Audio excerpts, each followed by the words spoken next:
I love this shot. This is me when I was a little baby at Rosemundy.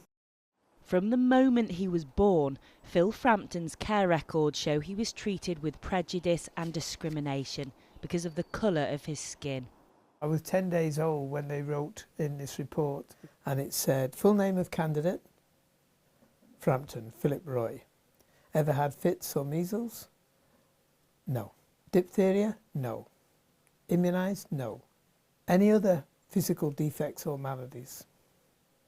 Half caste. Despite having no disabilities, Phil was sent to a home for disabled children, then later moved between orphanages and children's homes. His files show he was deemed unadoptable by the state. We're very sorry. We cannot find anyone in the southwest who is prepared to adopt a half-caste, coffee-coloured child. And when I'm 1 year old, the matron says, Philip is such a poor specimen of humanity, and there are doubts about my intelligence. The reason I wasn't adopted or fostered was because I was not white. Phil had been born in a home for unmarried mothers in Cornwall called Rosemundy in 1953, a place of secrecy and suffering where women were forced to put up their children for adoption. They would be dragged up, maybe dragged in there, because many knew what was going to happen. So they'd be placed in there and left in that room, locked in the room, so they could watch their baby being taken away. It was the cruelest thing that I could possibly imagine.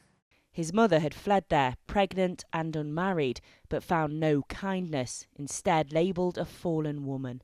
Her story echoes that of an estimated 250,000 women whose babies were taken in the 1950s, 60s and 70s, simply because they were unmarried. They were told their children would be better off, have better lives without them. The reality was far different. One of the things on it that really hurt me, it said, "It can hear." I was considered coloured. Coloured was the phrase then. And I wasn't considered correct for adoption through the home. Our long-running ITV News investigation has gathered shocking testimony from across Britain. Margaret recalls her own bleak start to life, spending years in an orphanage. What impact would you say this has had throughout your life?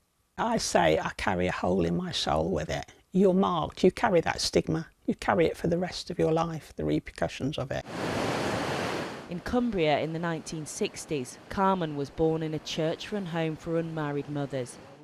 She says archived documents show her mother was led to believe she'd be adopted almost immediately. That was a lie. Reading some of it, it's quite harrowing. You probably know that the child is very dark and that the chances of adoption are almost negligible.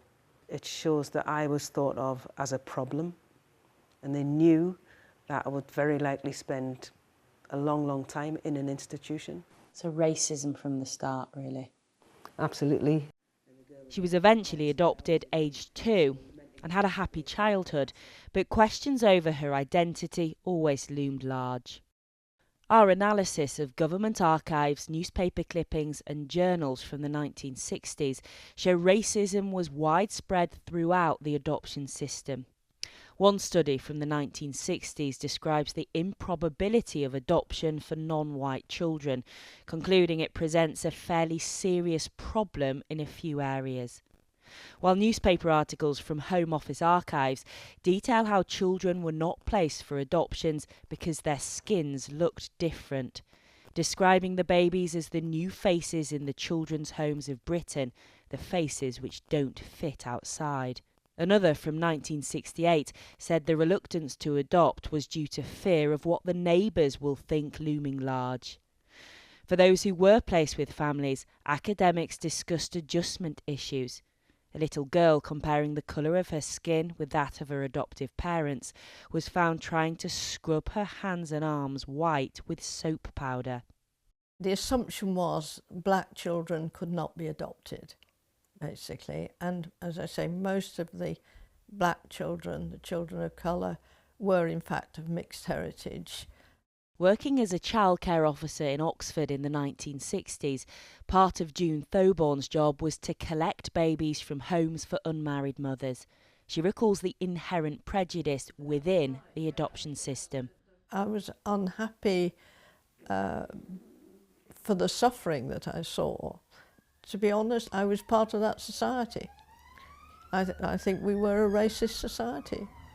And some of the systemic practices from that time were abhorrent. Others, in the nursery, for instance, when they were considering whether this particular child on my caseload could be placed for adoption, and they have white adopters, and the nursery staff would look at them and say, well, you have to look at the fingernails. Some of the mixed race children were brought up to pass for white, basically. We were orphanage children. We cared for each other. Phil describes parts of his childhood in care as brutal, and it's had a lasting impact. All I had was a black skin. I was a lot blacker than I do now.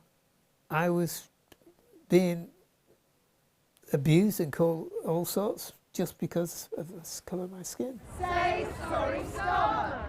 There is now growing pressure for the church and the state, who played central roles in these cruel practices, to formally apologise and support those who continue to suffer. Those who experience racism at every turn say their trauma must also be recognised. This is not like it was like 200 years ago. This is recent. This is part in people's memory. It's in my living memory. And when people say, oh, you should move on, why? What from? Yeah, it's my life. The Church of England, which was connected to mother and baby homes like Rosemundy, where Phil was born, condemned any instance of racism as abhorrent and said it has no place in the life of the church. While the government said it is deeply disturbing that racism played a part in these appalling cases and said it's providing support to those affected. Sarah Corker, ITV News. Half bleached.